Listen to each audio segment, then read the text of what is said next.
Thank you so much, Madam President, Prime Minister, Ministers, Excellencies, dear friends. First of all, it's a great pleasure to be here, and there are many reasons for that. One reason is that in my previous life as a Norwegian politician, I worked a lot on development issues and also on issues related to climate change and energy. And therefore it's nice to be back and to meet the audience which is very focused on those issues. And then it's easy to believe that my job now is very different from what I did before.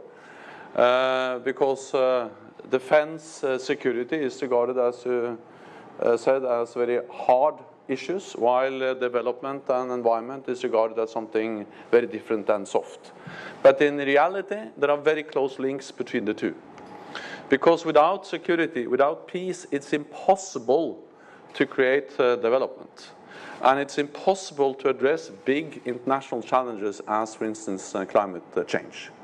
So for me, there is a very obvious link between the need to create stability, security, peace, and our joint efforts and ability to address other big issues as development and environment. But the link goes both, or the dependence between the two issues goes both ways. It's an interdependence. In the way that security is important for development, but development also contributes to security.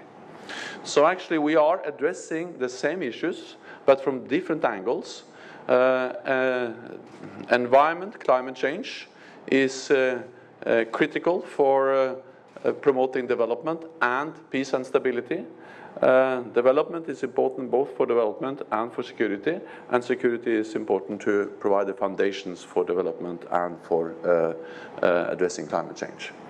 So for me it's not so strange being Secretary General of NATO and at the same time being invited to address issues related to development and energy and interdependence between the two.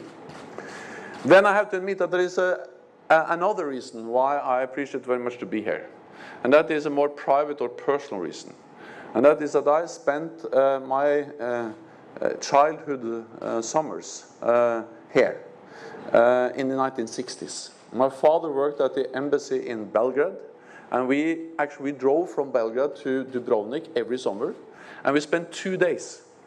And that was not because my father was a bad chauffeur, or actually he was, of course, but the roads were also very bad. And we slept somewhere in between Belgrade and Dubrovnik along the road. And then we arrived and we spent our summers not in Dubrovnik, but we spent them in a small village 10 minutes from here called Mali Salton. And there I learned to swim. I learned to like sladoled, and we had a lot of shivapchiche and punine paprika, and I also learned this ringi ringi yaya dosho chika paya. So I spent my childhood here, and I was back in the 70s. Then I haven't been there since then. But I remember in a way the big contrast of my happy summer holidays in Mali Salton, and then Dubrovnik was the big city, and then being a Norwegian, watching television, reporting from this region, from Croatia, Bosnia-Herzegovina, Serbia, Kosovo, reporting about wars, fighting, atrocities in the 1990s. And now it's exactly 20 years since the massacre in Srebrenica. And we also remember that Dubrovnik was bombed. And it's great to be back and to see that now it's like I remember this era in the 1960s and the 70s, peaceful and sunny. No war, no fighting. Of course, many things has changed. We don't have Yugoslavia anymore, but at least it's not a war, it's not fighting. It's its development and prosperous societies. And this change from a region which was very much affected by war and violence into a region which still has challenges and problems, at least if we speak about the whole southeast of Europe. But even despite of the challenges, it's very different than what we saw during the 1990s.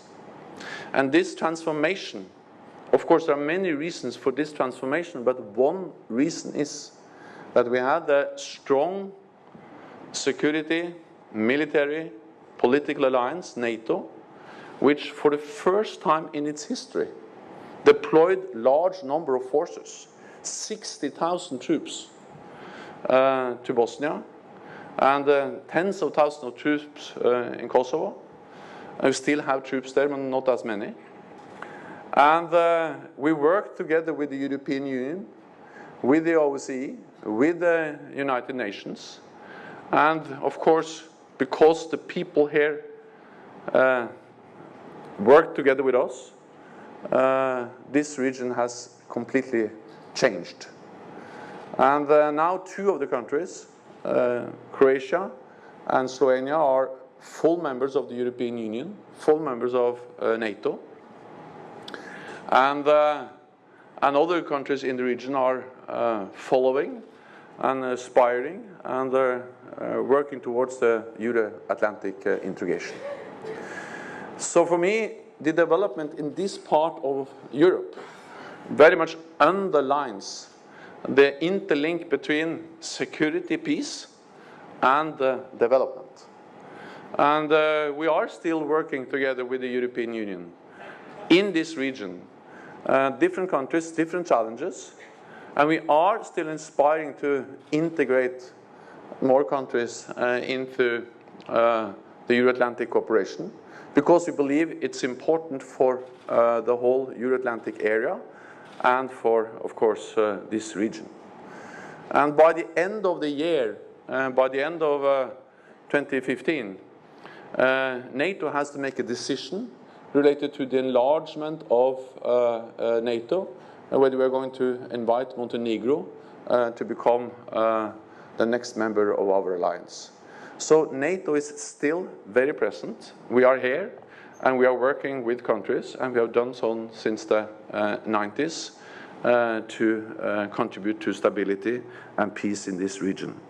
And Croatia is playing a key role, a lead role, in this Euro-Atlantic integration. And it has been great to visit Croatia today and to discuss with the Prime Minister, the Defense Minister, and of course the President and others, how we can continue and develop our cooperation. Because I think we have to understand that NATO and also this region is facing a completely changed security environment.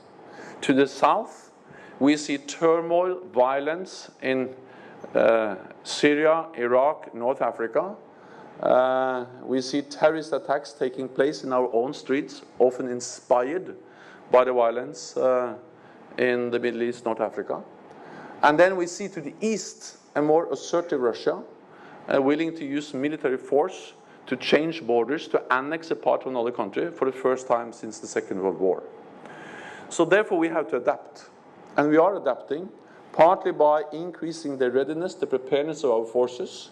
We are implementing the biggest reinforcement of our collective defense since the end of the Cold War. And we are doing so as an alliance, and we work with partners in this region, but also, for instance, Sweden and Finland in the north, to make this adaptation and to be ready to face a new security environment.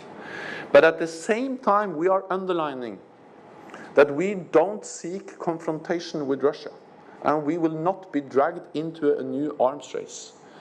On the contrary, we believe that a strong, predictable policy, strong defense, creates the foundation for a political dialogue also with Russia. And we still strive for that. When it comes to the challenges to the south, Iraq, Syria, the Middle East, North Africa. It's close. It's affecting us in different ways. There we have to, I think, draw on the lessons we learned from Southeast Europe, even if it's very different. But we learned some lessons, and that is that we have to sometimes be able to deploy forces. We did so in Bosnia-Herzegovina, and that was key. We did so in Kosovo. And we are again ready to deploy forces to manage crisis outside of the NATO area. And all NATO allies participate in one way or another in the fight against ISIL. But we also learned another lesson, and that was the importance of building institutions, reforming, increasing capacity in the countries themselves so they can take more responsibility for their own security. So the idea of being able to project stability without always deploying large number of our own troops is something which is very high on the NATO agenda now. And that's the reason why we are working with countries like Jordan, like Tunis. We are in the process of also agreeing with the government of Iraq to help them build their capacity to stabilize their own countries. But because in the long run, that will always be a better solution if countries can take responsibility for their own security without us, NATO, being forced to deploy forces. I have also promised to be brief, so I will just end by 2 or 3 very brief reflections. And that is that I will leave it to you to discuss environment and development and energy, because that's not my, as I say, primary responsibility. But I will at least say or tell you, despite of that, I will say a few things.